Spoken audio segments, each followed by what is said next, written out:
Lok Sewa smart स्टडीमा यहाँहरूलाई स्वागत छ। आजको यस भिडियोमा हामी नेपालका विभिन्न घण्टा र त्यसपछिका प्रधानमन्त्रीहरूको बारेमा चर्चा गर्नेछौँ। भिडियो ढिला नगरिकन स्टार्ट गरौँ। आजको पहिलो रहेको छ सुगौली सुन्धी हुँदाको प्रधानमन्त्री को थियो त? भीमसेन थापा। दोस्रो रहेको छ कोटपर्व हुँदाको प्रधानमन्त्री को थियो त? फतेजङ चौतरिया अनि उनको मृत्यु चाहिँ यही पर्वमा भएको थियो। त्यस्तै तेस्रो प्रश्न रहेको छ भण्डारखल हुँदाको प्रधानमन्त्री को थियो त? जङ्गबहादुर राणा अनि औलो पर्व हुँदाको प्रधानमन्त्री को थियो त? जङ्गबहादुर राणा। त्यस्तै थापाथली नेपाल र चीनबीच हुँदाको प्रधानमन्त्री को थियो त? जङ्गबहादुर राणा। त्यस्तै 3800 सालको पर्व हुँदाको प्रधानमन्त्री को थियो त? रणदीप सिंह। 4200 सालको पर्व हुँदाको प्रधानमन्त्री को थियो त? रणदीप सिंह अनि उनको मृत्यु चाहिँ यही पर्वमा भएको थियो। त्यस्तै प्रथम विश्वयुद्ध हुँदाको प्रधानमन्त्री को थियो त? चन्द्रशमशेर।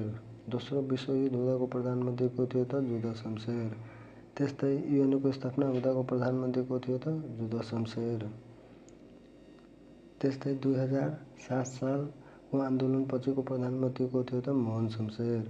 जनमत हुँदा र त्यसको प्रधानमन्त्री को थियो त? सूर्यबहादुर थापा। सारको स्थापना हुँदाको प्रधानमन्त्री को थियो त? लोकेन्द्र बहादुर चन्द्र। त्यसपछि 2046 सालको जनआन्दोलन पछिको प्रधानमन्त्री को थियो त? कृष्ण प्रसाद भट्टराई। त्यसपछि गणतन्त्र घोषणा हुँदाको प्रधानमन्त्री को थियो त? गिरिजाप्रसाद कोइराला। त्यस्तै रहेको छ अर्को गणतन्त्र घोषणा भएपछि पहिलो प्रधानमन्त्री को थियो त? पुष्पकमल दाहाल। संविधान सभाबाट संविधान घोषणा हुँदाको प्रधानमन्त्री को थियो त? सुशील कोइराला। त्यसपछि संविधान घोषणा भएपछिको प्रधानमन्त्री केपी शर्मा ओली। त्यसपछि सिंहदरबार आगलागी हुँदाको प्रधानमन्त्री को थियो त? कीर्तिनिधन बिष्ट। त्यस्तै 20 रहेको छ सती प्रथा र दास प्रथा उन्मूलन हुँदाको प्रधानमन्त्री को थियो त? चन्द्रशमशेर।